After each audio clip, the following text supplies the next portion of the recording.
Hey tubes, slowly putting our 4BT back together here. We're going to get to the important stuff there in a little bit. I want to work on some small stuff here. I want to get my lower water neck put on. And we're going to RTV this up a little bit. I got a new gasket in here. I cleaned this out with a wire brush as good as I could, and I got it down to bare metal. So that cleaned up pretty nice. I'm going to put just a little bit of RTV on the edge here just to give us a little extra sealing. That's what it looked like it was from the factory, so we're going to do the same. I'm just going to do a little bit like that, up around here.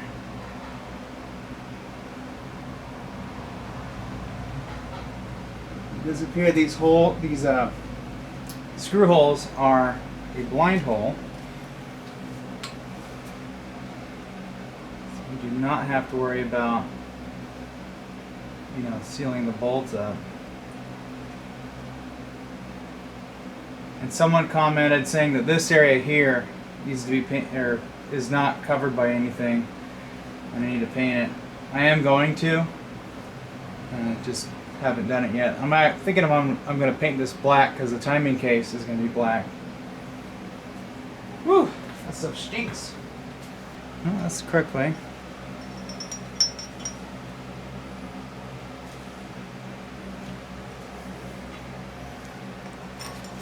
Some of these fasteners I'm not going to torque. I'm just going to snug them up.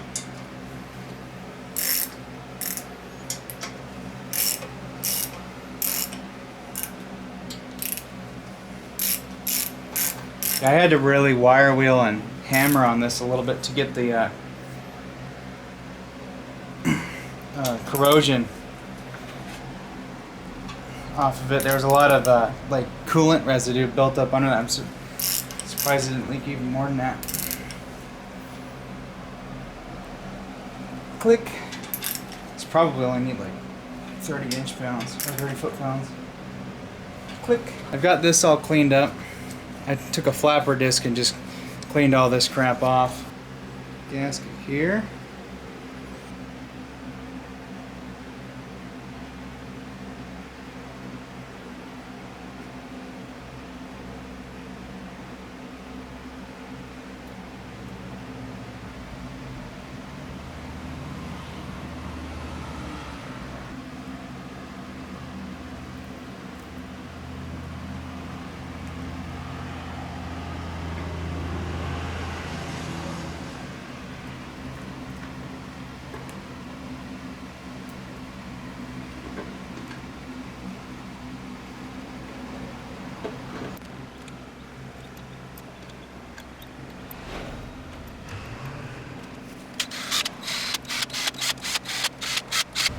Okay, so torque spec for this is 150 inch-pounds.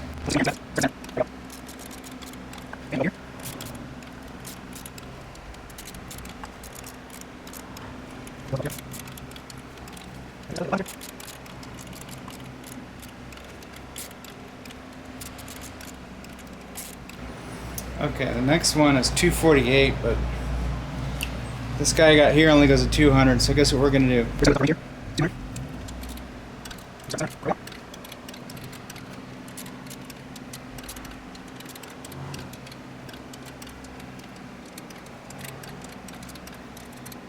Well, that should do it. She's properly squished down. I'm going to wipe the RTV that is squeezing out off, and then we'll give her a little spritz of paint.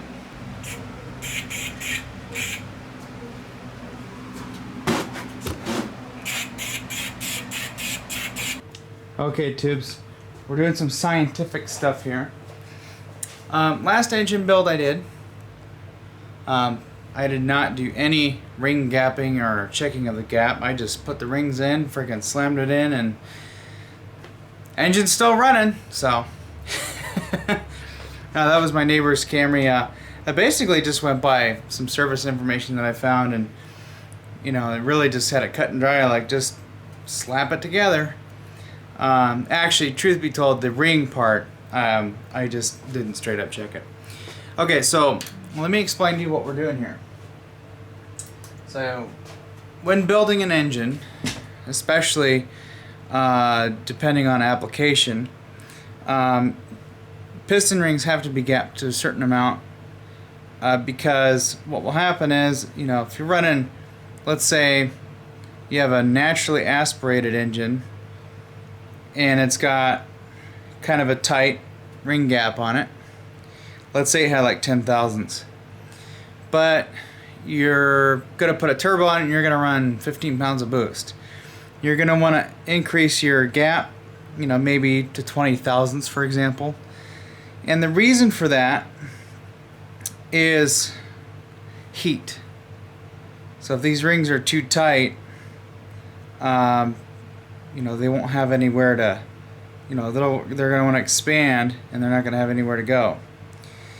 So what we're doing here is we're checking our ring gap. So some specs that I found, our top ring spec is 10 thousandths, or between 10 thousandths and 14 thousandths. I put this ring was from this cylinder, and I did hone these out, and I'm actually going to leave these alone. I'm going to run them as they are. They're better than what they were. So we got them honed out. And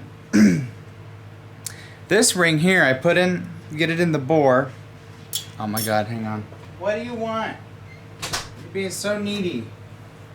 Try to build an engine here. Freaking cat. Damn cat, I think she's bored. Anyways, I got this in the bore. I used the piston to tap this back in and get it level. This measured out to be, let's see, what was it? I went all the way down to the end of my gauge here. Its gap was this is 35 thousandths and this was loose. I think this is probably like 37 or 38 thousandths. Now I have a 16 thousandths shim here, or feeler, and it fits right in there, and it has just the slightest bit of drag on it, maybe a little looser than that.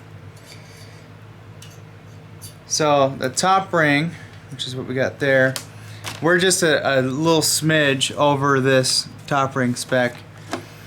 I'm going to leave that well enough alone, so I think that one's going to be fine. Now we need to get our intermediate ring and figure that one out. We know that these rings were pretty well wore out. They're getting kind of sharp on the edge. The new ones are nice. They're not so sharp. Let's see what this new one comes out to be here.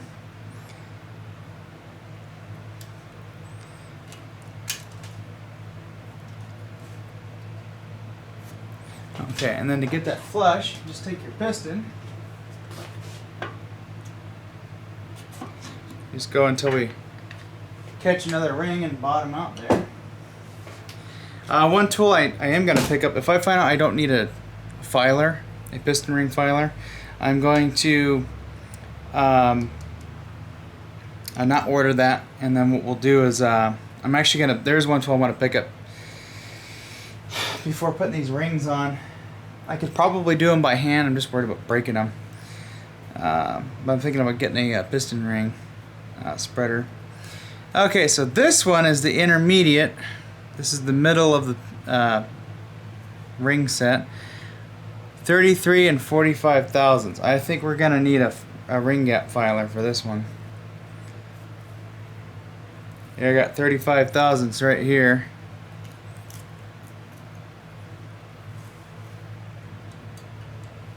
And it does not fit.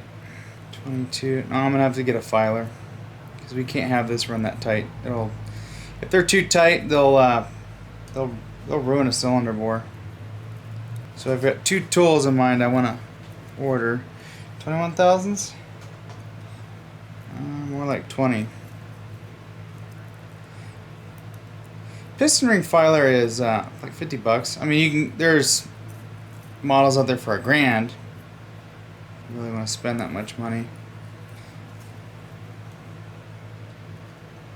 Okay, so we're 20 thousandths. We're 13 under, so we need to get a piston ring filer for that one. Yeah.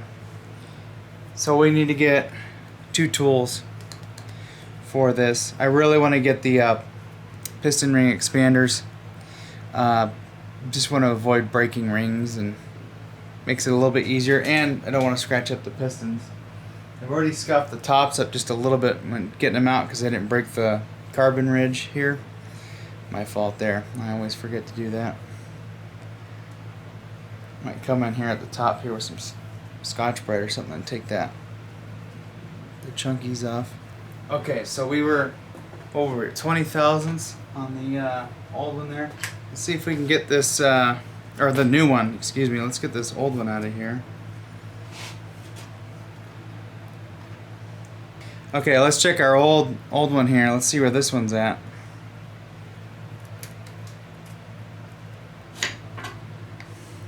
So that one is going to go in a little bit further, so that could affect our measurement there. So let's see, intermittent 33 and 45. Let's just see if a 32 fits in there. 32 fits in there, no problem. And here's my 35. 35 fits in there. See, that intermediate was a little wore out. Yep, we need a piston ring filer, and I want to get that fancy schmancy tool so we can get these off easier and whatnot. Let's see.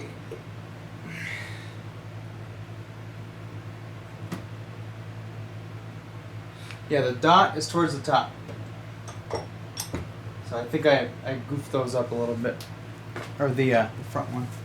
Okay, tubes. So now, 1, 2. Forgot the parts. Well, we got one bit of our order for parts. I also have some different information on these ring gap specs, which we'll get to later. I found a Cummins shop manual, and I have it on my phone. I'm actually gonna save it to my computer and print off some pages that we need for this build. Information that we mostly care about. There's a lot of checking the bore and seeing if it's round and all that. Yeah, we're not gonna do that. We're just gonna do the right thing and slap it back together. Well, let me tell you a story about this. So I ordered this from XDP Diesel, or XPD Diesel, whatever. I'll put a link in the description for them. They've got a lot of good stuff for, anything diesel, really. Not to be obvious or anything. So I ordered these Molly Cleavite P-Series bearings. These are basically just stock bearings here. We didn't do anything with our crankshaft. We don't need to, in my opinion. And I think a couple of use just said, as long as there's no scratches or damage in the crankshaft, run it. So that's what we're doing. I mean, it doesn't even need to be cleaned. It looks brand new. So this is what we're going to do. I've got my main bearings, which we're going to put in here and set the crank and maybe do a little plasti gauge stuff. I have to look through my manual and see if that...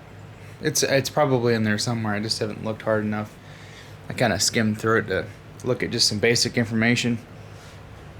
But what I'm going to do is I'm going to try to get the crankshaft back in here, and that'll free up some room on my bench there. And we can, get to the cylinder head I got over here. Got some repair work to do.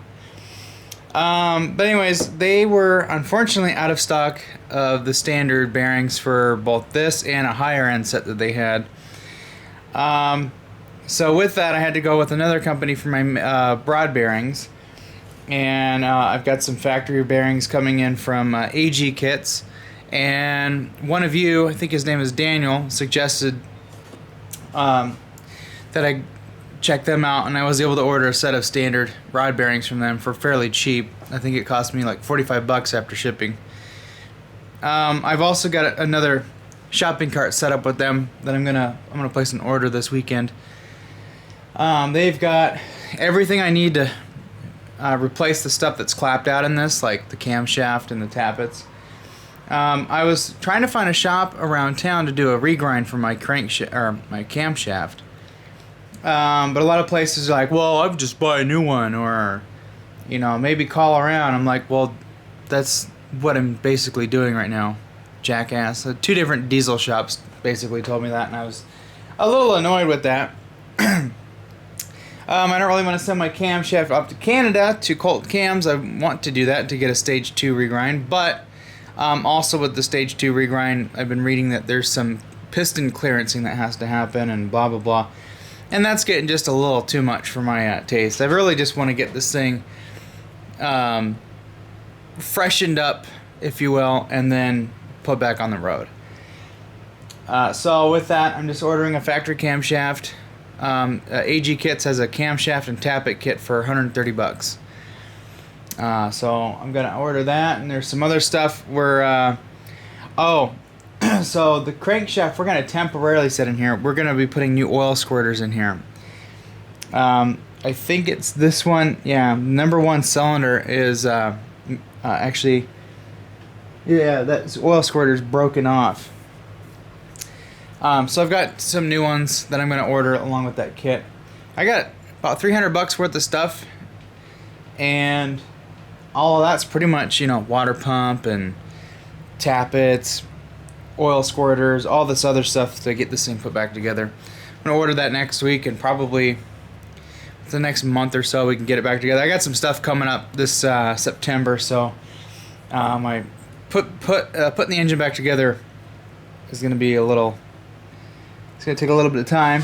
Let's flip this engine over, get my stuffing out, and clean up where the main bearings are going to go. Make sure there's no grit. And all we're doing is we're just checking our clearances, and then later when we get our rest of our parts, we'll throw the new oil squirters in, because you have to take the crank and bearings out to get the oil squirters in. So once we get that done, then we can kind of permanently put her back together. I also have a assembly lube that I'm going to order from Amazon or just anybody really. It's Cummins wants you to assemble this with lubriplate, so we're gonna try and do this thing per the book for the most part. I don't do everything by the book, but I try to be, you know, the more sensitive stuff like bearings and rod bearings and all that good stuff is really important to do right. So that's why we're going to take our time, and I gotta get this fan on here. And I was looking in the manual, you know, what do they suggest for, you know, any braking oil? They don't suggest anything for braking oil. The Cummins manual just says run fresh 1540. Let it run for a little bit. Well, they actually talk about putting it on a dyno and stuff, and just checking for build errors and stuff like that. For us, we're gonna make a little thing where we can hook up our radiator, run this out of the truck, so we can do kind of the same thing, but we're not running on a dynamometer. We'll give her a few Italian tune-ups. If she doesn't knock and we get good oil pressure, and we'll put her in the truck and we'll just drive it. That's basically what they tell you to do. So, or this weekend I'm gonna order. Got a couple of tools I need to order. I got piston ring expander I'm gonna order, and I need a ring gapper. Right before I put this really back together, we're gonna clean this up. Oh, I'm getting a stone. I want to stone all this up, clean it up. We will not be touching any of this. I think I'm gonna end up buying the manual that I found online. I found the PDF somebody had scanned in, but I want to actually buy it so I can have it on my shelf. It's about 100 bucks for the manual. A little spendy, but you know, hey. The old Cummins one was kind of a two-piece squeezed together. And these are made by Molly Cleavite. Got some good bearings here. If I did this again, I would. Well, here's my problem. I was gonna order a whole Cummins kit from eBay, but it's coming from China, and I didn't feel too comfortable doing that. So let's see, which way do we go in here? It would help to put the keeper. There's a keeper right here. And it has to go into a notch right here on the side. I was gonna wait to do this, but I want to check my bearing clearances. So this is the only fancy schmancy one. We're gonna go ahead and put these in. Keepers. Like I said, it's got a little keeper there. It fits in these little slots here.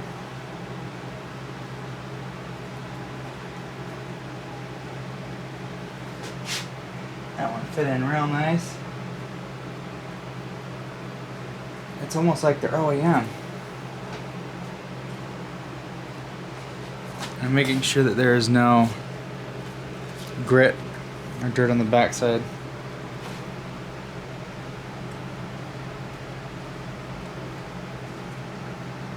Should be nice and flat. We'll wipe them down in a moment. And no grit.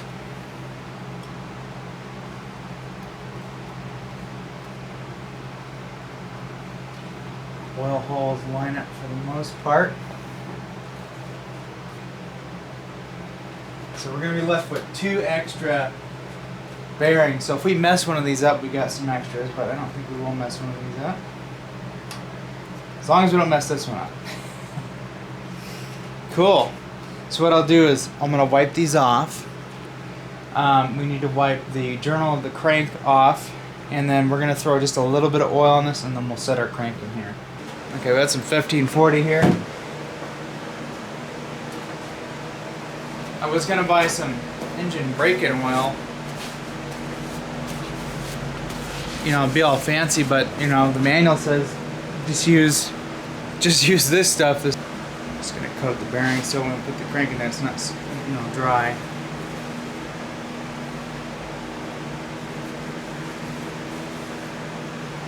Okay.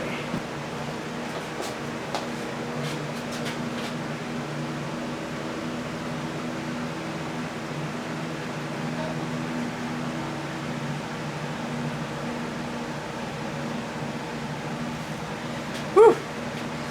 Okay, whatever you do not roll the crank without the caps on. Alright, let's put a little bit of oil on our journals here.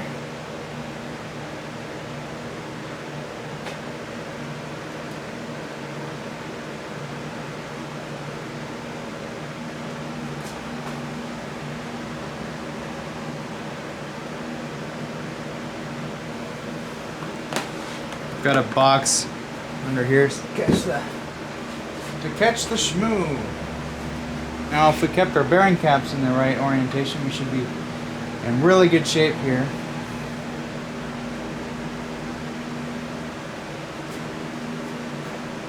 And then we'll just take a dead blow here and ow! Find our fingers. Just gonna do a light snug, we're not gonna torque it. We just want to get it to where everything seats onto the other half of the block. And I think for right now we'll let this bearing sit, we'll let this crank sit in the block instead of being on the bench. So I gotta work on other stuff too. So we can take this back out if need be. Get these just snug. Oh, that's like butter. Oh, I gotta take my gloves off, my hands are getting sweaty. Oh yeah, that feels really good. Well, I got plastic gauge somewhere. Oh, I got red.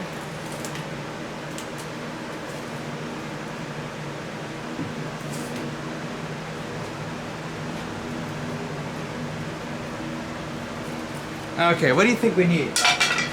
I got all of them. I got yeller, red, blue, and green. Okay, clearance range. I'm gonna go with red. Now I know what they mean. I don't know how to read, so up until now. Okay, let's use this because I imagine we're probably in that range. I can look in the book and we could probably go with one of these other ones. Let's take off, let's just do the middle.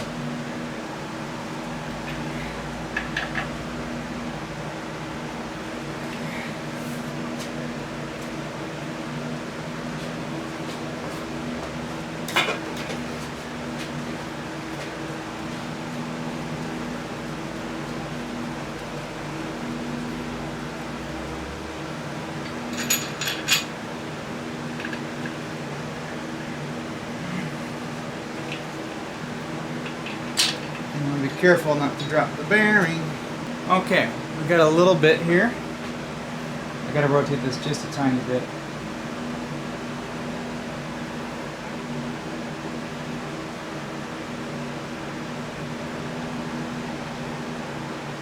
You guys probably can't see what I'm doing. I'll show you here in a moment.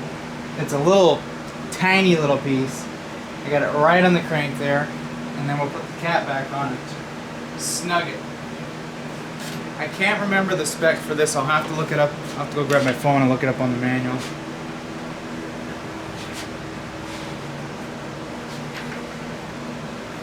We'll just give this a nice little grunt and a half. 90-degree pull. 45.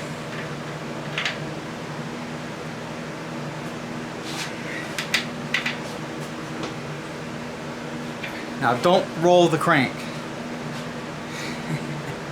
Okay, moment of truth. Maximum bearing clearance is 4 thousandths.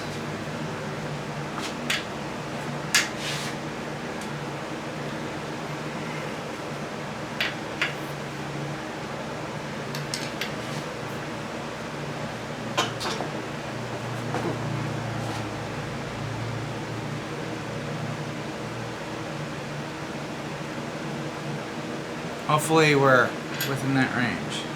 Looks like we left a little bit on the bearing and the dude there. Okay, let's do this together here.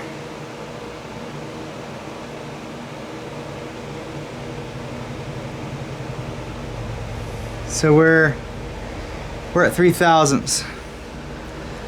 That's what it looks like to me. 3 thousandths bearing clearance. So we're just below the maximum. Awesome.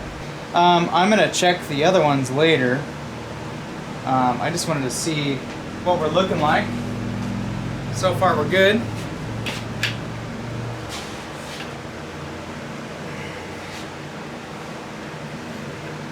I'm sure the rod bearing clearance will be fun. Just gonna snug that up. Call that a day.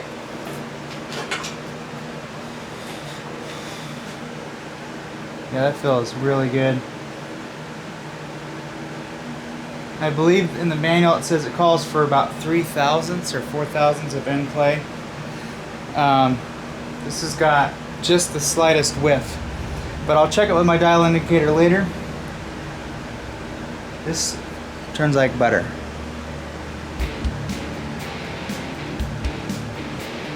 Yeah, I'm happy.